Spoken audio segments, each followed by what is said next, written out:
Hello guys, నేను మీ సాయి తేజ. అందరికీ నమస్కారం. నేను ఒక ఇంపార్టెంట్ అప్డేట్‌తోనైతే వచ్చిన.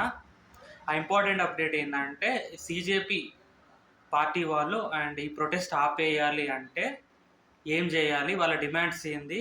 వాళ్ళు ఏం కోరుకున్నారో మీకు సింపుల్‌గా ఎక్స్‌ప్లెయిన్ చేస్తా గాయ్స్.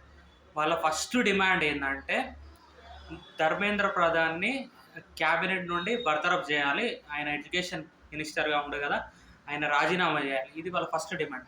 సెకండ్ డిమాండ్ వచ్చేసి ఎవరైతే నీట్ పేపర్ లీక్ వల్ల చనిపోయిన విద్యార్థులు ఉన్నారు కదా, 20 మందో, వాళ్ళందరికి కూడా 1 కరోడ్ నష్టపరిహారం ఇవ్వాలన్నమాట. వాళ్ళకి ఒక ₹1,00,00,000 పరిహారం ఇవ్వాలని వాళ్ళ డిమాండ్.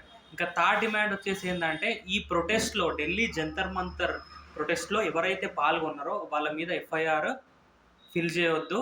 ఎఫ్ఐఆర్ విత్‌డ్రా చేసుకోవాలి.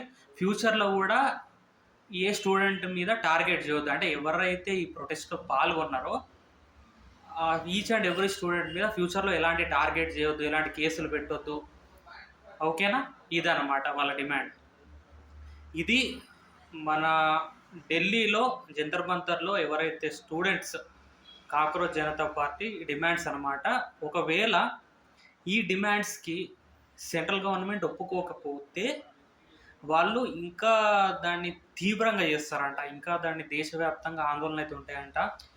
నేనైతే ఒకటే కోరుకుంటున్నా. యాజ్ ఎ ఇండియన్‌గా నేను కూడా భారతీయుడినే. నేను కోరుకునేది ఏందంటే, ఈ ప్రొటెస్ట్ ఆగిపోవాలి. విద్యార్థులకు న్యాయం జరగాలి. ఏందంటే దేశంలో ఇలాంటి ఆందోళనలు మంచివి కావు. ఏందంటే దేశానికి హ్మ్, మంచివి కావు. ఏందంటే విద్యార్థుల భవిష్యత్తు అనేది చాలా ఇంపార్టెంట్. విద్యార్థుల భవిష్యత్తుని దృష్టిలో పెట్టుకొని వీలైనంత వరకు ముందుకెళ్తే బావుంటది. ఎందుకంటే students, Indian students are the future of the country. అంటే మన ఇండియన్ స్టూడెంట్స్ బావుంటేనే మన ఇండియా ఫ్యూచర్ బావుంటది. సో, నేను చెప్పింది మీకు ఆల్రెడీ అర్థమయ్యే ఉంటది.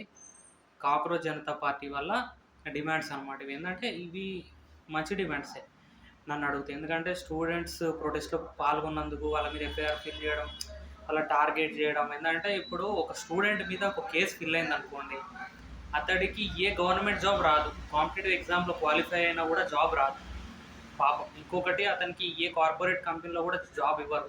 బ్యాక్‌గ్రౌండ్ వెరిఫికేషన్‌లో ఒక్కసారి కేస్ ఫిల్ అయిందంటే ఇక అతని లైఫ్ అనేది బర్బాద్ అయిపోతది. సో, మీకు ఈ వీడియో ఇన్ఫర్మేటివ్ అనిపిస్తే మీ ఫ్రెండ్స్ అండ్ ఫ్యామిలీకి షేర్ చేయండి. ఈ వీడియో చాలా బాగుంది కదా! చాలా బాగుంది కదా ఈ వీడియో. ఇదేందంటే చూడాలి. మండే రోజు కూడా మన ఢిల్లీ జంతర్ మంతర్‌లో జరిగిన లాఠీచార్జ్ మీద సుప్రీంకోర్టు విచారణ కూడా చేస్తదంట. మరి తీర్పు ఏమొస్తదో అనేది చూద్దాము. ఏందంటే అదే అనమాట. ఈ వీడియో మీకు నచ్చినట్టయితే లైక్ చేయండి, షేర్ చేయండి guys. Please, please, please subscribe to my YouTube channel Sai Teja voice. జై హింద్.